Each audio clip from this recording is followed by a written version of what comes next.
All right. Hello, everyone. Thank you for joining us today. I have just hit record, so you would have received a notification, and we are going to get started with today's session. Thank you for joining us today for the Practice of Leadership for Nonprofit Organizations. We're excited to host this session on leadership as a part of our efforts to bring meaningful educational opportunities in the key areas of nonprofit management.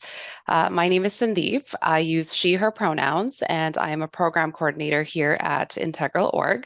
I will be hosting today's session, so you can reach me in the chat at any time. I am here to help.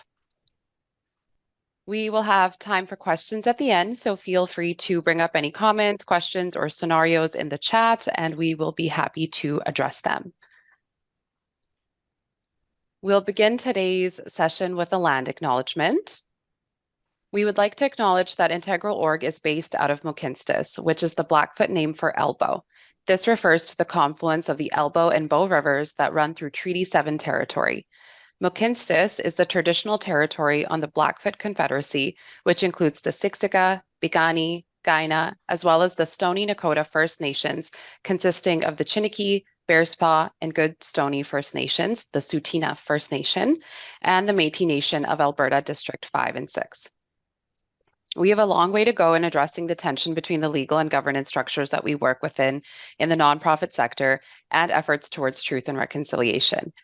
We at IntegralOrg accept our responsibility to work towards reconciling this tension, and we commit to remaining in a position of humility as we consider our history and current reality, knowing that the answers are not clear and easy ones, yet they require all of us to engage.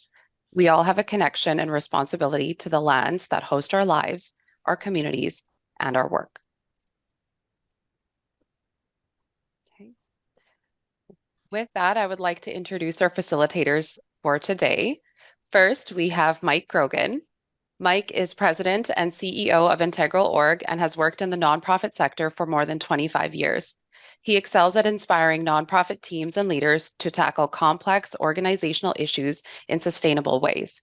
Mike's passion is helping folks understand the ever-evolving ecosystem and adapt by building personal and organizational capacity. From navigating change to strengthening network development, Mike has worked with diverse stakeholders to lead programs and systems in a way that reflects the changing needs of the nonprofit sector. We also have Leslie Tamagi. Leslie has more than 25 years of experience as CEO of diverse organizations. She understands firsthand the complex and unprecedented challenges facing leaders in the nonprofit sector today. For more than a decade, Leslie has worked with nonprofit leaders and organizations to strengthen capacity and develop strategic direction. She has mentored leaders to support their development journeys and is passionate about personal and organizational growth. Leslie is currently consulting in the nonprofit sector as the principal of Leslie Tamagi Leadership Solutions. As I pass it over to Mike and Leslie, I will begin by asking, why is leadership development important to you? Let's start with Leslie and then over to Mike. Thanks, Sandeep, and thank you everyone for joining us. Super excited to be here today and see so many people. And just thinking back about my leadership journey, and there's been certainly some ups and downs in that, but I think what really stands out for me is I was with Habitat for Humanity for 5 years, and when I left that, I didn't really have a plan. And so I had this opportunity, when you meet people at work or through work and you think, oh, I'd love to sit down and chat with that person, and then you actually never really get around to it. And so I had this opportunity to actually do that. So I started reaching out to people I had met over the years that I thought were just, really interesting leaders. And over 6 months, I think I had coffee with over 100 senior leaders in our sector. And I was so struck by how desperate people were to talk about the challenges, the joy, the hardships, the opportunities that they were facing, and how lonely it can be to be a leader in our sector. And I wish I'd written a book, because it would have been amazing to gather their stories. But it made me very passionate about leadership development, and how I really do think that we have a responsibility to support our leaders and help them with their own personal leadership development. So that's just been something that I've been working on now for about the last decade. So, and Mike. A downer. Like, why is it all challenging and loneliness? I didn't say, I said it was joy and opportunity. I get it now. I'm with you. No, I mean, I would concur with Leslie, and Leslie and I do a lot of work together on leadership stuff. And it is one of those things where there's so many facets to this. And it is how do you, if you are in that role of being the senior leader, and we'll certainly probably define leadership much broader than that in our conversation here. To me, it's kind of it's not just an intellectual challenge, but it is one of the ultimate intellectual challenges, because to understand who you are, who I am, and my beliefs and my traits and my biases and all the good and bad things that roll into Mike. And then, the group I'm working with, whether it's IntegralOrg here or whatever organization you're with, and then back up in the community, there's so many layers and so many facets and dynamics that always change. And so, you think about that as not just an intellectual pursuit, but as actually that sort of development pursuit of understanding who I am and how I interface with people in the world. To me, that's all rolled into what we call leadership. And it may not be a position, it may not be that you're being seen or calling yourself a leader, but that is the art of leadership and the possibilities that come with it. And I think what for me it is, when you sort of understand or begin to understand that, because you never fully understand it, it does open you up to those things that you can create with yourself and for yourself and with others along the way. So it's the journey. It is the ups and downs of a journey that I think never ends. And sometimes feels like you're getting somewhere, and sometimes you feel, well, I've been doing this for, my bio says 20 years, 25 years, but it said 25 years for about 10 years now. So I probably should adjust that. But it doesn't necessarily get easier. And that's what's intriguing to me about that, is saying, why is it still challenging? Why is it still lonely some days? Why does it still feel like you're pushing a rock up a hill when it's something you've thought about and done for this long, where nothing else in life sort of seems that way? So that's quite an intriguing piece. So we'll unpack a bunch of that today, I think. Today we're going to talk about, just saying some context. We can talk about leadership forever. We will go on about a few different traits, but you could slice and dice leadership a million different ways and still not cover everything that's out there. So you'll get some of our thoughts and realize it is just the tip of the iceberg. It is intended, I think, this session to spark your interest, to encourage you along the way. If nothing else, we hope this is an encouragement for you along the way, to know wherever you're at in your career and your journey, your sense of exploration, that there is something you can take away and to build upon. So we'll set a bit of context, but again, notice that the context is probably quite wider than we'll be able to do in this situation here. We'll talk about what the three domains of leadership are. And again, another way of framing this up, again, lots of ways to do this. We'll talk about you as leader, being a leader of self. We'll talk about where it all starts. No matter where you are, it starts with who you are. Then leading a team or a group, maybe an organization, depending on where you sit, and leading others.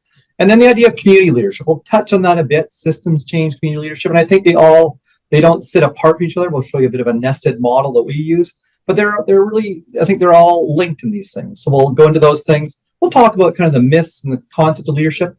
Along the way, we're going to hear any question you want. So if there's questions, fire them into the chat. We'll give you some chance to do some polls and different things. Lots of time at the end. We've got some questions already that folks have sent to us. So again, we'll put some stuff out there, but if there's thoughts you want to throw in the mix, that's always appreciated. In fact, it's needed, I think. So please do that. And then we'll give you a bit of an introduction to our leadership program. This is not a promo pitch. This is not just so you come and to learn to be a leader through elevated leadership, which is IntegralOrg's leadership training piece.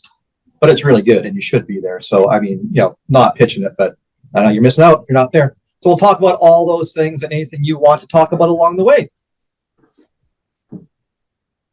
And we start with. So we look at leadership in a few different ways. And so I'm going to talk about it from IntegralOrg. We are a nonprofit and charity, much like most of you on this call. And where we work is alongside individual nonprofits or sometimes groups of nonprofits when we're training folks. But we know, but we're about part of the sector. We're about the sector. So, but our focus is really on that one-on-one pairing and walking alongside and coaching and training organizations at the individual level. But we do recognize that we fit within a sector. And the idea of leadership in the nonprofit sector has been a challenge for decades. For as long as I can remember, this idea of where will the next leaders come from? Who are the leaders we're seeing today? Do we have enough of them? So a couple quotes just to pull you out. We'll do a lot of quotes here. Oh, there it is. Okay. That this is from Vitreo, a great fund development consultancy that did a really nice review of about 10 or 20 different leadership programs across the country last year. And the idea that just across the country, that lack of leadership quality and quantity prevails. There is simply not enough good leaders out there. And that's not a critique of anybody who is currently leading or aspiring to lead. It really is supply and demand. It's demographic. It's the way we've built the sector. We talk to search firms quite often here because they tend to phone us up and say, hey, we got something. Can you do our work for us? Is what they tend to want us to do.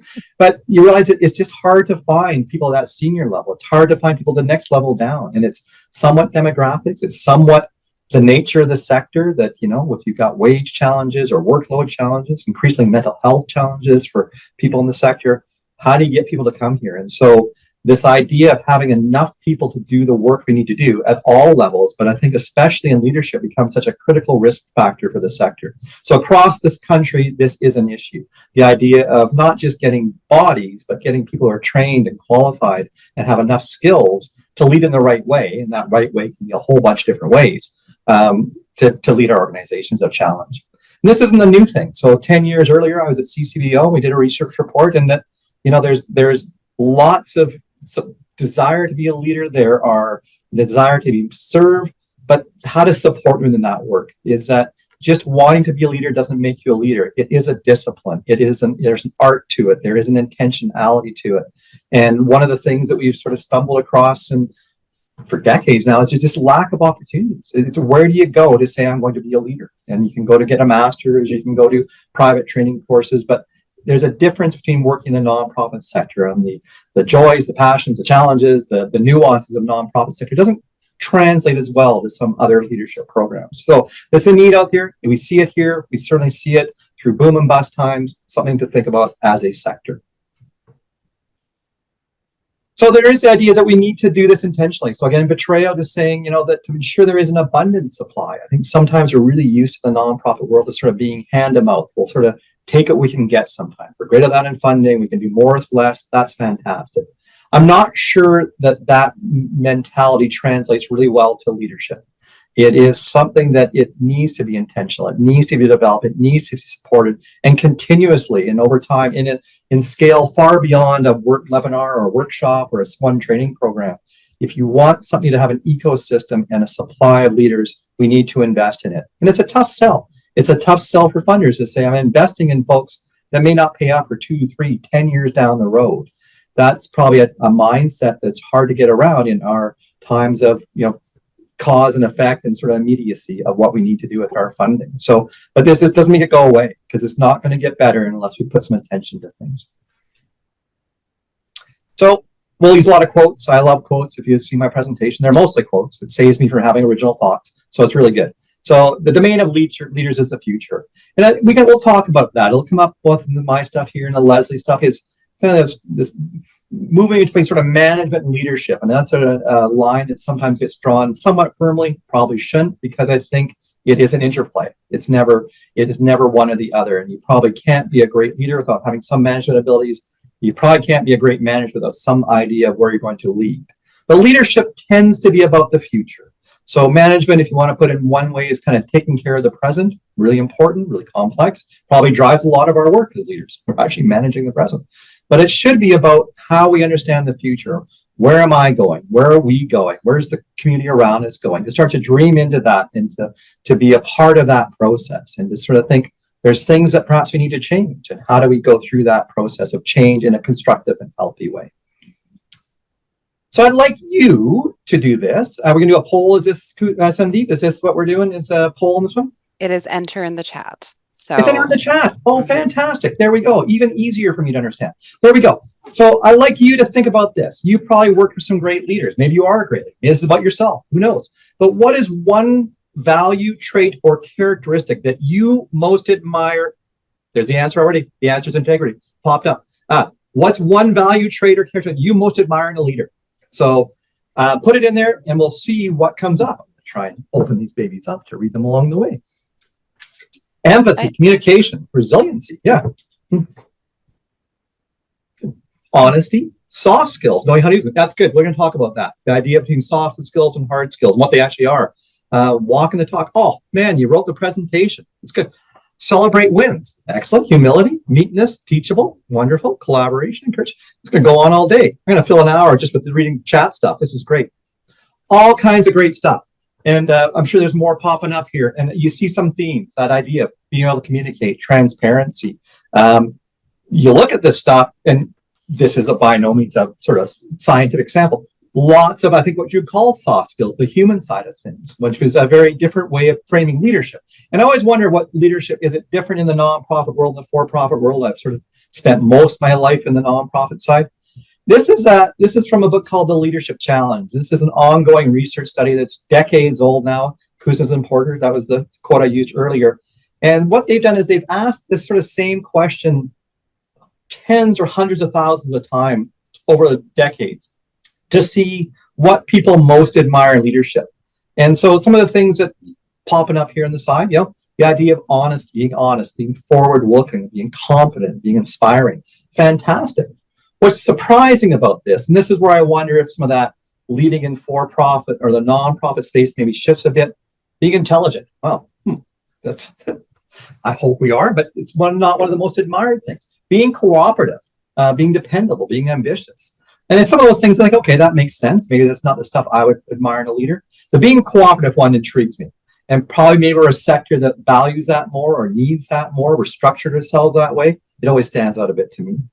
What is different about this, though, is that they've done this survey over decades. You realize that it's very situation dependent. Where you sit, who you are, and we'll talk a bit more about that later. Different cultures will have very different views of leadership. So these tend to be fairly Western-based, I would suspect, a lot of these things. That's our view of leadership. And there's no right or wrong in this, but if you've got other cultures, there's different ways to come up. But for us, as we think this through, to think, okay, I look at those top four and I think, okay, that's something that I could probably agree with most of those things. And whether I see that in myself doesn't necessarily matter. But the way we see leaders really depends on who we are in our situation, how we're brought up, and all the things that go into that. And that's probably not, that is not the way the world is. So how do we open ourselves up to other traits, other ways of being that maybe not be what we most admire, what we most need to be led ourselves? So something to sort of throw out there, thinking that it is very much the context that really matters in this stuff. The other day, I'm going to give you sort of two definitions. We could spend the entire time not just reading the chat. We could give you a definition of leadership after leadership, and they would somewhat be different and overlap a bit. Maybe two, because I think these ones sort of pull apart some of the, maybe the nuance or even the tension sometimes of the different ways of understanding leadership. So this is McKinsey, well-known consulting firm. Leadership is a set of behaviors used to help people align their collective direction to execute strategic plans and continually renew their organization. I like that a lot. I mean, it's a very much a functional definition of what leadership is. It's not just about managing something. You're doing some strategic work. There is some idea of doing this as a collaborative or a collective effort, and is about understanding and or looping back and redoing redoing things that they don't work. I think it's very kind of a technical piece. This is a very, how you get from A to B in a very sort of not rigid way, but a kind of linear way. There's other ways of looking at leadership, and this is Paul Hawken. Leadership is the art. That's a bit different. Leadership is the art of making problems so interesting and their solutions so constructive that everybody wants to get to work to deal with them. This is the inspirational part of leadership. This is the idea of how do I frame something or inspire you or bring you along on a journey so that we make the world better. And there's neither one of these is right or wrong. I think they're both really necessary. You need both of these pieces. If you're a great technical or a tactician kind of leader, that's really good. And there's some situations where that's really, really important. There's other times when you have to have the art of leadership, where you say, this is about a problem. This is a collective thing. This is about wisdom and the wonder of the group, where you can bring all those skills together. A different style. Both of these pieces, and there's other styles along, can be developed. They may not be your natural way of doing things. We all know charismatic leaders who make you feel really good about stuff, but can't get stuff done. We know leaders who say, let's just do this, this, and this, and you're kind of a drag to follow. So how do you sort of understand where you fit in this and what need to build up? That's why I think leadership is really good and so exciting, is because there's just no one pathway. They're unique, and there's all kinds of room to develop all of those different pathways. Yeah, so as we've just talked a little bit about, is this kind of leadership crisis that's in our sector. A lack of leadership quality and quantity. And again, it's not a reflection of the people who are currently, here acting in those roles. It's just there's not enough. And one of the things I think that happens in our sector, and certainly this was my personal experience, is you're frontline staff, and then you get plucked into a leadership role, and you have no idea. This, I'm speaking personally. My first real job, I ended up as a group home manager. I had 12 staff underneath me. I had no idea what I was doing, and no support to do it. And I just shudder at how many mistakes I made in that role. But this is often what happens in our sector. We take people who have really great maybe frontline skills, and then we plunk them into some kind of leadership role without support, training, development that they deserve. And it's a bit of a Peter principle, where we end up forcing people into positions that are kind of above them because we haven't given them the skills and development and the opportunities. So the good thing, though, is that we can all learn this stuff. It's not it's not a special club that only certain people can be good leaders. And leadership is a behavior. It's not a title. And we believe very firmly that you can lead from anywhere within an organization. You can lead up, you can lead down, and you can lead across. And so if you think about that, and you think about kind of where you're going as an individual, you don't have to wait until you're in a recognized leadership role to pursue your own leadership development. In fact, we would encourage you not to do that. And if you have, a weak leader at the top, often what you'll see is somebody else is actually the real leader of the organization, maybe a mid-manager who that's the person that people go to. That's the person that people will follow. But we also know that if we don't have good leaders within an organization, the organization will not thrive. It will barely survive. So, leadership can come by many names. As I said, it doesn't have to be this most senior role in the organization. And Mike touched on management versus leadership. I do believe there's some different functions, but they're both very important. I think you can be both a great leader and a great manager. You can be a great manager and not a great leader, and you can be a great leader and not a great manager. But it all comes down to knowing yourself, right? And surrounding yourself with the people that you need to support you in the process. One of our people in our recent leadership cohort we were talking about the difference between management and leadership, and she said, I think managers answer questions, and I think leaders ask questions. And I thought that was really actually a pretty profound statement. As leaders, we're trying to look forward, we're trying to bring in the perspectives of others and learn, whereas often as managers, you're trying to get stuff done. And so you're problem solving and helping people figure it out. But sometimes, as Mike said, you have these amazing visionary people that don't know how to implement. You kind of think of the parade marshal and nobody's following them because they're just so far ahead of everybody else. And so that's not effective leadership either. And the other part is governance. And we're not going to go into governance in detail, but the board does have a role within the organization. They are, if you are a society, they are charged with the governance functions of your organization. But there is a leadership element to that. And in our kind of traditional thinking about, and certainly comes from the history of nonprofits and this patriarchal view, when nonprofits were started, where they were run out of church basements with people who had great hearts and no education or skills potentially. And we brought in the board experts who were the business people, to help us run these organizations. And, that has changed considerably. People now pursue leadership in the nonprofit sector. It's a passion. They have relevant education. They've taken courses. They've gone to school. They are professionals. And so now the role of the board has shifted, and I really believe that the best organizations, the analogy I think captures it is it should be, like if you think of a twin engine plane, and the board and the executive director are co-pilots. And so they have different functions, but they're both going in the same direction. And it's not so much of the old traditional kind of hierarchy of the board as the boss, but how does the board support the executive director in their role, and while maintaining their governance function. So, I like to, I hope that we continue to see some shifts in the roles of the board, and the executive director. But certainly there's research that if you want to look at the potential success of an organization, one of the best indicators is the relationship between the board and the executive director. So in our thinking around leadership, we talk about 3 different domains of leadership and how these kind of interface. And the 3 domains that we've identified are leading ourselves, leading our organization, and then leading within the broad sector. And they're all important in various different ways. But leading always starts with ourselves. So knowing yourself is the beginning of all wisdom. That's a quote by Aristotle. And leadership is a personal journey. So we're always individually growing, strengthening our skills. But also, leadership can be tough. It can be painful. It can be overwhelming. But we can all develop our leadership attributes. Nobody's a perfect leader by any imagination, but self-leadership is definitely part of the leadership landscape. Sandeep, if you don't mind going forward there. So Ira Shalev talks about the courageous follower.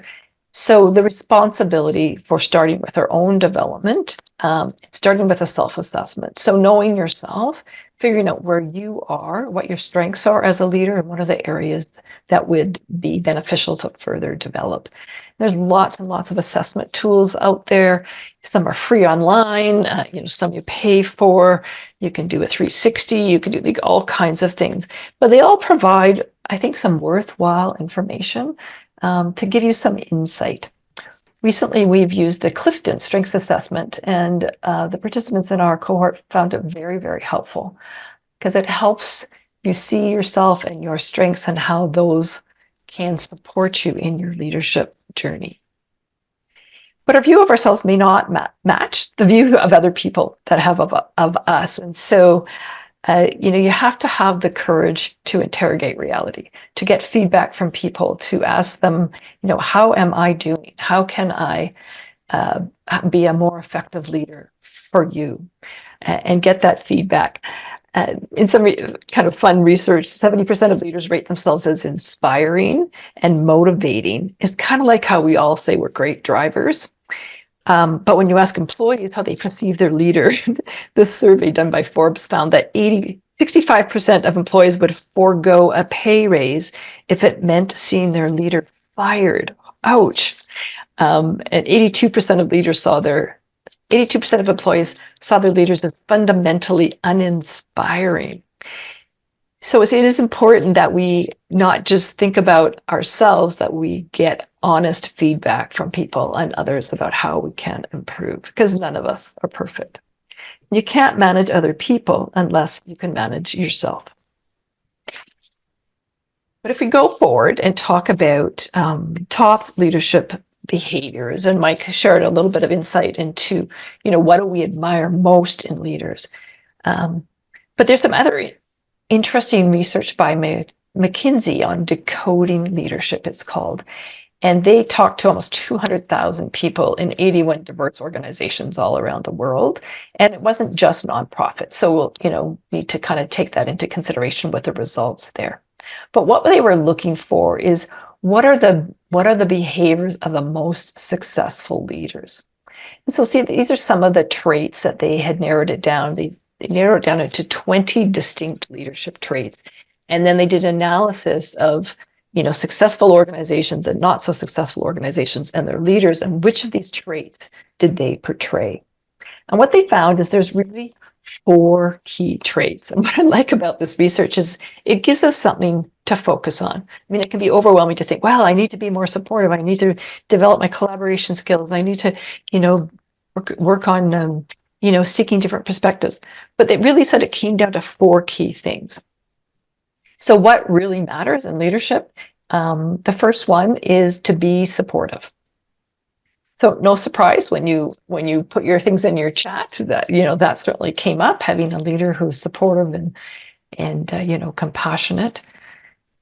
But understanding how other people feel and being authentic in that is very much related to being successful as a leader. Having a results orientation, and in our world we may measure that differently. It's always a bit of a stretch to figure out how do we measure our impact, but to be driving towards that, so people are clear on what are we trying to achieve here. And then thirdly, seeking different perspectives. And our world is changing so quickly and it's so complex now, is that we really need to open ourselves to hearing from others and hearing from diverse people. If you surround yourself with people who all think like you really are going to have blinders on and potentially run into some challenges. We really need to figure out how to open our minds and bring in very diverse perspectives. And then lastly, be able to solve problems effectively. And again, this doesn't mean you have to have all the solutions. Often the best leaders surround themselves with people who bring to the table a variety of different skills that can help with problem solving. So what I like about this is, if you're trying to figure out, well, where do I start? Well, here's 4 things to think about, and we can all improve in these 4 areas. So I'm going to turn it back to Mike about leading our organizations as the second kind of area. Yeah, thank you, Leslie. Wonderful stuff. The idea of leading organizations, which is this is again a giant topic, right? 30,000 or more nonprofits in this province, endless styles, endless needs, endless situations, and the idea that what one organization might require at one point in time in leadership is not what it might be 6 months or a year or 2 days later, and what might happen in another organization, another sector, another time. So there's no one right way or no one right style. And so it's that understanding the context of where you're leading and who you are and all that, the pieces that go into the recipe. And those recipes can change over time. And for anybody who's ever baked anything, sometimes, well, maybe it's just me, but sometimes those turn out and sometimes they don't. I may have all the right ingredients one day and the next day something goes wrong. I don't know. Salt, sugar, is there a difference? Probably, I guess there is. The idea is, though, that you need to understand those situations so that leadership at the organizational level is really starting with the context of the organization, the differences, the styles out there. I did my master's at Royal Roads, and you're in the group of people, and there's a gentleman there, and a lot of people in the social service sector, some from business, but there's one guy there who's a fire chief. He was from Fort McMurray. He's the fire chief of Wood Buffalo. It had 8 fire departments or so under the thing. And he talked about his style of leadership and the context. And he said, when he enters the room, people stand up. And he needs a chair, somebody gives him a chair. And the idea that it was his leadership. I mean, he's the nicest guy in the world, the most jovial, fun guy. But in their context, it's not about inspiring me or listening to my feelings. If I got to put a fire out, I'm going to tell you to put a fire out. And so they're very aware of the context. And it doesn't mean it's less human, doesn't mean he's not a nice guy. But just saying the context of how he needed to lead was, I'm not here to hear your point of view of what hose to use. I'm going to tell you. And that was very appropriate. For some of the work we do, we think we're probably a little more open than that. There is some flexibility. So understanding where you have room to move and where you should move and when's the time to be a certain kind of leader is really important. And that discernment is, again, that it's not just one context. We can lead in different ways. There's times when you can be a little more, directive. There's times you get a little more inclusive on things. There's times when you can do whatever it is. So that's part of the art of this whole thing too, is not locking into one context or one style. Again, it can be positionally. And I think to recognize that it's not about the big moonshot sometimes. You can lead wherever you are. Some of the best leaders in my organizations are folks who don't really worry about the title. They do it every day. They step up and lead other people. And for myself, they do things for the organization. They think, well, that was not how I do it, but it's a wonderful surprise. So to take advantage of that, not to overstep, not to overpower, not to overthrow, hopefully, but the idea of how do you lead within the realm that you have, and there's room with that, I think, in every organization. And again, as you pointed out in your skill in the chat there, and I think Leslie touched on, it is a blend of hard and soft skills. Leadership is, I tend to sort of think it's more about soft skills, but you realize really probably not when I actually get down to it. There are very sort of concrete things that you expect to be done. So I think to understand that again, when you bring those things to the way of thinking, the way of being. A couple of different ways, and this probably goes a little more depth, builds upon what Leslie said here. This is again from Kuznets and Posner on the leadership challenge, is 4 ways you can think about how to develop your leadership. And the first one is modeling the way. And I don't know if the word integrity came up in the chat, but the idea that you don't follow people that aren't walking the talk, right? The idea that if you're somebody's saying we're doing this and they're going a different direction, well, you're kind of dead at the start. So to get commitment, to get people on board, you got to see that in who you are. Again, not necessarily a grand way, but if you're asking people around you to say, listen, we gotta dig a little deeper, and you're not, that's a tough leadership, myth to sell. That's a tough road to sort of, if you're not living that yourself. So people are going to follow you. They're not going to follow your position. They may for a while, but they're not really following you. They're there. And just having people around doesn't mean they're following you. So they're going to follow somebody they believe in. And if you're doing what you say you're going to do, the idea of integrity, that idea of being transparency pops up in the chat here. I think it goes a long way to this. So what's important for that is to understand who you are, your own voice, and to give voice to who you are within the context that's appropriate to your role. So it's not like you're overthrowing things or taking an organization, but there is a clarity and a boldness that's really important, and it's got to ring true for who you are. It can't be. We've all seen leaders who are out there and saying they're the raw type of leader, and you think, okay, that may be good, or is that kind of just a lot of puff? And I think soon that puff becomes pretty apparent, and it's hard to sustain that over time. So that idea of having depth of who you are and what you do is super important. The second one, though, is inspiring a shared vision. The idea of how do you get people from here to there. Leadership, I think, is the ultimate team activity. It may be about you developing your own skills, and certainly is that, the idea of self. But to really do this, even for the self-development, no one does self-development alone. You can read every book you want by yourself at night. You can do every assessment you want. But unless you're getting that feedback, that idea of how this works out, how I understand myself fuller, that is very much the team activity, these things. So when you start thinking about inspiring a vision, again, can be grand. Maybe it's a big vision. Maybe it's I'm going to change the world. Maybe I'm going to create a new organization. Maybe I'm going to take my organization and join it with another. Or maybe I'm going to take a piece of work I do with a program or a project or a client and say, I have a dream for where we can go with this. I have a way to change how we do things. That too is leadership. No better, no worse. It's the idea of I have a vision where we're going with things.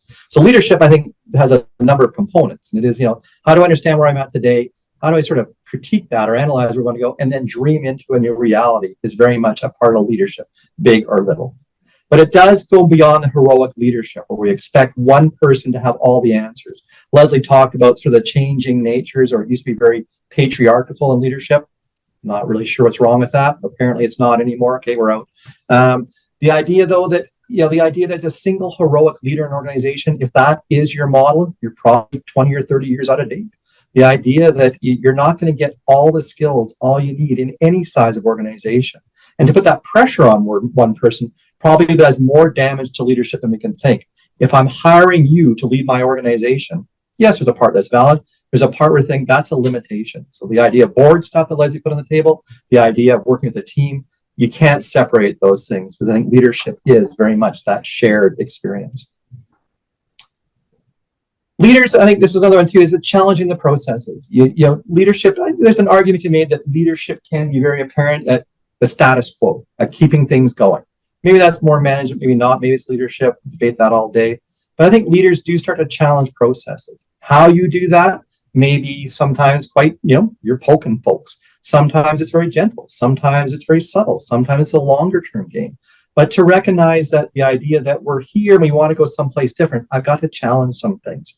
That may be inside me, that may be inside our organizations, maybe inside systems, and maybe with other partners like governments or funders to say, we have an idea, a way of doing things that is different. So the idea that change can just happen, but I think to have that intentionality and saying, I'm not just going to be blown by the wind. I have something that I have a dream into, and I'm going to challenge the process to help me get there. It can be both internal and external. It can be me internally thinking about who I am changing. It can be internal by organization. It can be out there saying, I think something else needs to change, and I need you to come along with me, or I want you to come along with me. Needs probably not the right leadership word in that sense. So, but it's not just about this endless new ideas. I once worked with a guy, and he described the nonprofit sector as a sector full of pilot projects. That we start a lot of things, and there's endless new ideas. And if you're a funder who funds projects, fantastic, not critiquing in any way, but there's a lot of stuff we try, and sometimes they're great ideas, sometimes they're funding pitches, sometimes. And the idea that, it's not about just having the most ideas or the biggest idea. It's about having, the idea that has some depth and some merit and can really move something. Hard to know that at the front end. So I think all the ideas I have are fantastic. If I step back or share them with the staff, then you get that weaned down pretty quick. So it's not a volume game. It's probably more a substance game. And the last is that this is, I think, encouraging the heart. At the end of the day, leadership is about relationship. And I don't think there's any way around that. And we all enter into relationships differently. I mean, we all have different ways we meet and live and work alongside folks.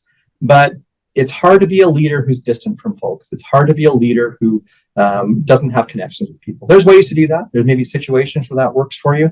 I personally find that's tough. I mean, it's tough to sort of think that if you're not known, if you're not bringing who you are to the equation and not opening yourself up to who other people are. I think one of the chat was there's a piece about there honoring people or celebrating successes and to know your people. And I think that is both the hardest part of leadership is to say, I'm here for you, except I'm a leader in an organization. So what does that mean in a context where we got to get stuff done? Yet I want to be somebody who is, warm and open and encouraging, and I'm still your boss. Those are the tensions that come with leadership.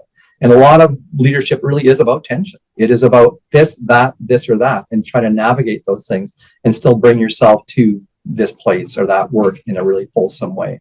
So that creating appreciation, that getting to know people, that's walking through the ups and downs, at the same time recognizing there are parts of being a manager that go with this as well. The last part, and we'll just touch on this a bit, and this is one that you could spend days on talking about, is how you lead in community. There's a wonderful book came out a few years, 10 years ago now,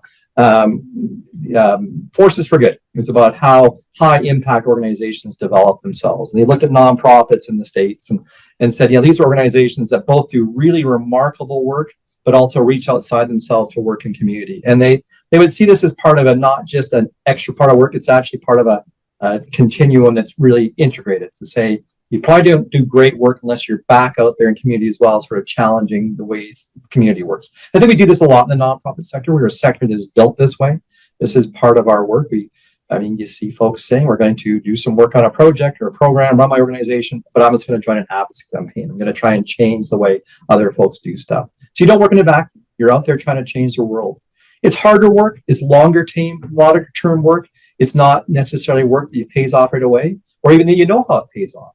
If I say I'm going to run a project, I probably get an idea of did it go well or did it not. If I'm going to change a system, it's a big thing to change, and I'm really just contributing to that. My efforts aren't necessarily going to lead to cause and effect that way. So lots of stuff out there, sort of collaborations we do, advocacy work, public policy, systems change, some of the social innovation work you see out there right now. I think even now we see some of the stuff where organizational change is blending in this, where organizations, we're seeing more mergers now that are really designed to change systems, not just to do organizational work. They are scaling up to say we're going to change the way governments and funders address a certain system. So they do play back and forth. So the idea that we have to think beyond our own worlds, because the world changes around us as well. So we think about how we interact with the world outside of our own organizations. Leslie, back to you. Mm-hmm. So I just wanted to end talking a little bit about some of the common myths of leadership. And this is by no means an exhaustive list, but I think sometimes these get in the way of us thinking that we can be leaders. We've talked about this one already a little bit. You can't lead if you aren't at the top of the organization. I would argue you can lead from anywhere in an organization. You may not have the title, but you can certainly impact those around you. And you can lead up, and you can lead down, and you can lead across. The second one, there is one best style of leadership. And this one, in our recent cohort group, this became so apparent to me that this myth haunts us. We were sitting around with 20 leaders in our sector, and it was our final session, and we asked people, what was your kind of biggest takeaway? And so many of them, over half the people said, you know what, I thought I had to be a certain way to be a leader. And I didn't see that in myself. So I didn't see myself as a leader. And what they learned through the process of going through, as I said, we use the Clifton strengths, is that everybody has leadership skills and abilities. It's about figuring out your personal style and what your blind spots are, and then figuring out what you want to do about that. There is no one best style of leadership by any means. We all do have leadership skills, and we can all develop leadership skills. So that was really striking to me, that that just holds us back, I think. Same with that, leaders are born and not made. I mean, occasionally you'll see, you meet someone, the very charismatic leader typically, and that might be good in some situations, but that does not mean that it's good in all situations. Sometimes the quiet, thoughtful leaders are really exactly what an organization needs at the time. And confidence is an interesting one. I think we've all experienced that kind of imposter syndrome, where it doesn't matter how long you've been a leader, but sometimes you're put in a situation you think, oh my gosh, I have no idea what I'm doing here. I think we underestimate our competence because we may not have enough confidence. And some of the research that we did showed that we originally thought if you developed the skills and competencies, your confidence would increase. What we actually found is if you just supported people in their roles, they developed confidence, and then their competence actually developed, because it's kind of the fake it till you make it principle, that you quit worrying about what you didn't know and realize you actually knew a lot more than you thought. Good leaders don't fail. This is absolutely a myth. Every good leader I know has had significant failures in their life. It's not about not failing. It's about what happens, what you do with yourself in the situation when you do fail. And so if you ever read stories about, some of what we see as some of the biggest and best leaders in the history of the world, they will talk about how many times they failed. They just, dusted themselves off and thought about it and learned from it and kept on going. So it's more about mental toughness than not failing. Lastly, I think the most important is just, leaders aren't superheroes. They don't have capes. They're not perfect. It's the importance of being human. And when we talk about what are the characteristics you like most about a leader, or, what do you think is the most successful trait of a leader, a lot of it is just about being human, about being personal, about being self-aware, about being selfless. So thinking about, if I make this decision, how is it going to impact everybody? And being compassionate. And most importantly, enjoy the journey, have fun, recognize it is a journey for all of us. We're never at the end of the journey. Surround yourself with people who can support you, and look for opportunities to develop your skills. We don't need to be perfect. We just need to be human first. The last thing we're going to do is have you just think for a minute, reflecting on yourself as a leader. What trait would you most like to develop? And we'll just have you put your answers in the chat there.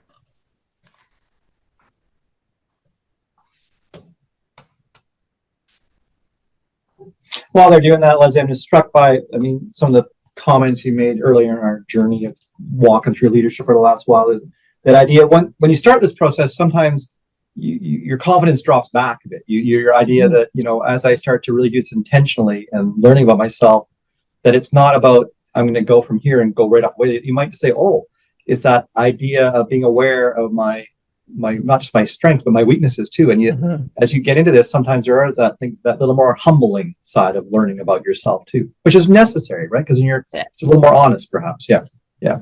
We did an evaluation of the first cohort I was involved with, and people rated themselves in their variety of leadership skills, and then we did a pre-evaluation and a post-evaluation, and actually people's self-assessments were lower in the post-evaluation, and that was because I think people became more aware. So if you don't know what you don't know, you kind of go along blindly, but when you start to peel back the layers and you realize, oh, I have these strengths, but I have these things I really need to work on, you don't rate yourself as highly. But it gives you something, it gives you a focus, it gives you a path forward.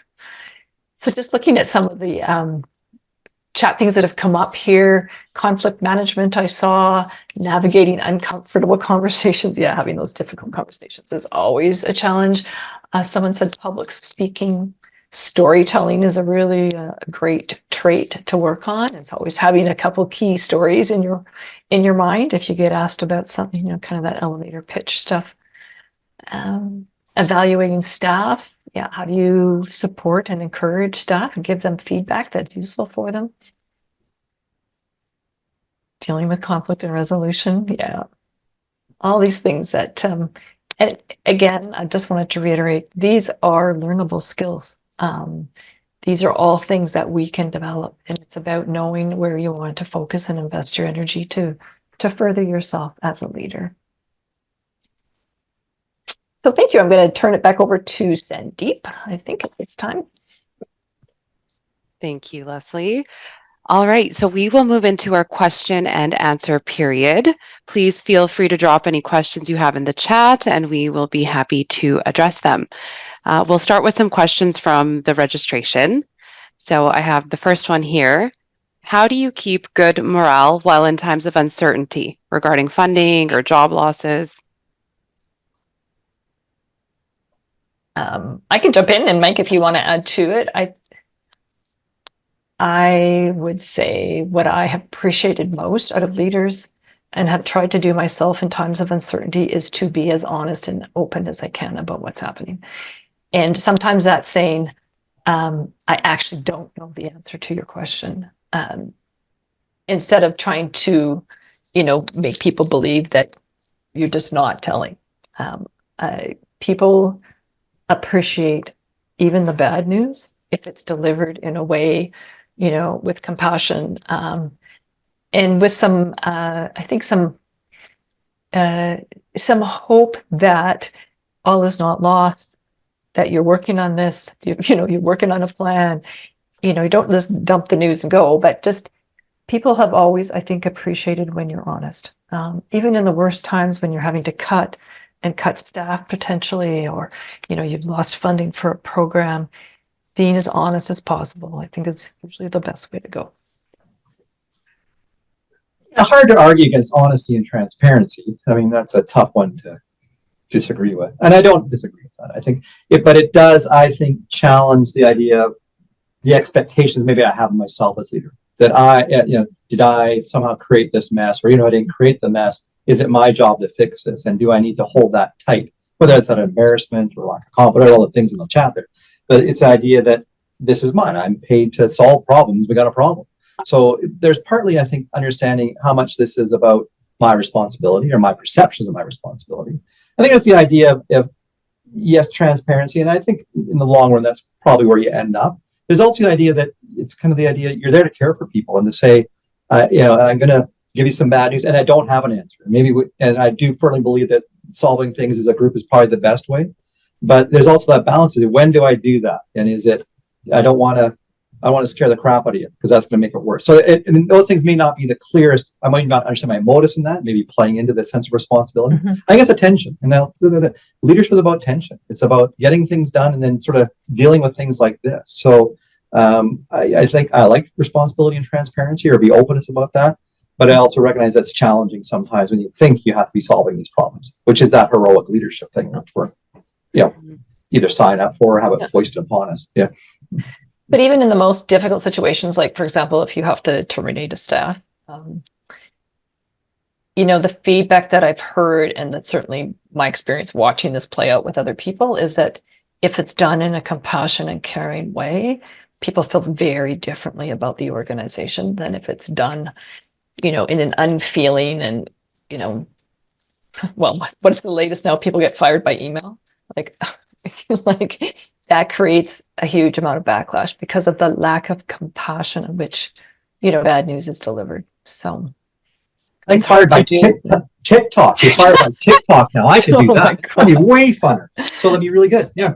But you say something sort of the idea that it's clarity, right? Sometimes I'm pretty good with ambiguity. And so the idea that it's either here or there, or where we're going to go, to recognize that my comfort with ambiguity may play into that. And for some people, you just need that clarity. That clarity is kindness. It is for them, whether it's good news or bad news, Yeah. it's better to be clear. And just because I'm comfortable with, oh, we're going to work our way through this, and it's going to be murky and vague and all those kind of things, that may not resonate with other people. So again, it's that awareness of both myself and of their needs as well. Yeah.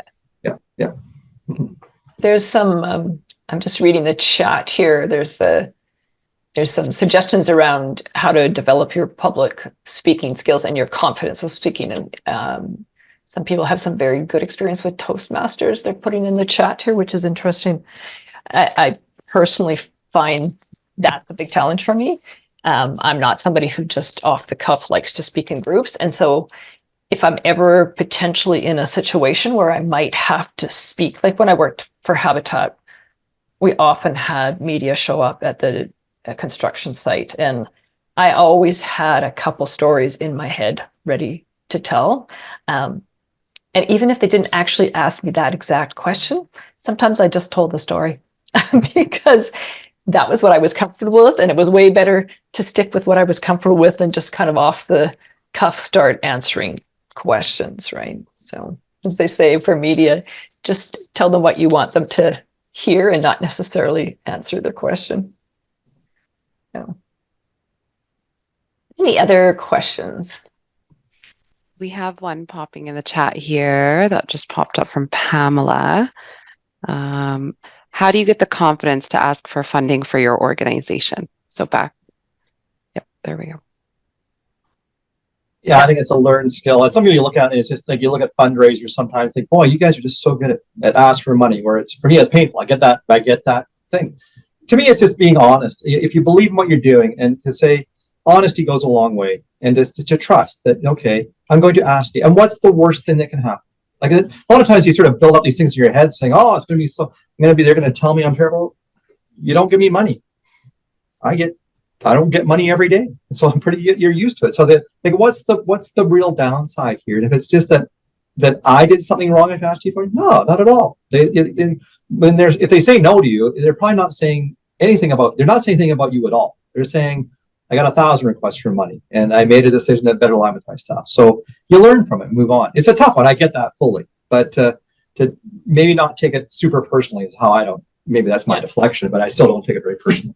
Yeah. Well, they say the number one reason that people don't give to organizations is because nobody asked. Really? Mm-hmm. I'd like to ask everybody on this call to give money to IntegralOrg, just to throw that out there, see if that tests that one. So there we go. Sandeep, why don't you bring us home? I think we should probably wrap it up here. So yeah, for sure. So I'm excited to talk about our leadership development offering, Elevated Leadership, which we will be offering again this fall. Elevated Leadership is a 5-month leadership development opportunity that will take place in Calgary, Alberta, between October 2024 and February 2025. These 5 monthly sessions will offer a responsive curriculum that is designed for you, your organization, and the nonprofit sector. It's delivered as a cohort model where you will learn alongside a community of peers who have similar experiences. Those of you who've participated in cohort learning before know that these relationships tend to go well beyond the program and serve as a network of support and collaboration long term. By participating in Elevated Leadership, you will have the opportunity to better understand yourself as a leader, learn a balance of theory and practical tools to apply to your organization's most pressing issues, unpack topics like developing an impactful team, setting strategic direction, communicating your organization's impact, nurturing strong relationships with stakeholders, and managing change. And you will leave with a better understanding of leadership within the broader community and how to support the sector's needs to continue making an impact.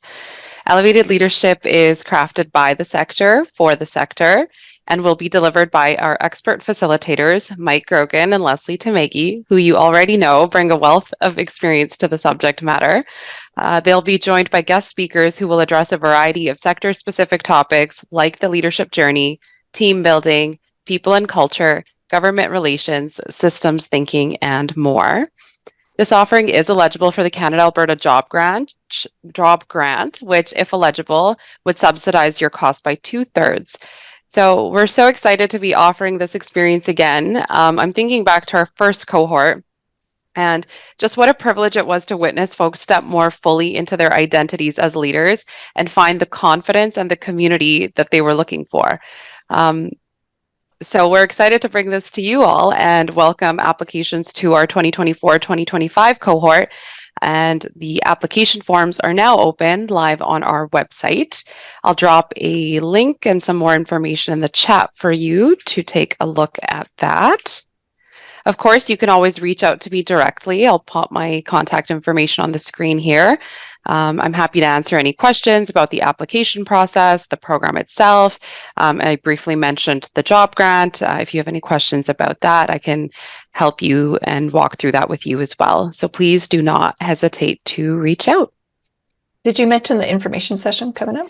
Yes, we do have an information session, which I'll drop a link to register for that in the email that will go out after today's session. It is coming up on May 21st. So if you would like to join us there to find out more about this offering, I'll share more information about that with you in the post email. And we would love to have you there to share more about elevated leadership. All right. Well, Thanks, thank you so folks. much Thank for you joining us today. Take care. Yep. Thanks, everybody. Bye-bye.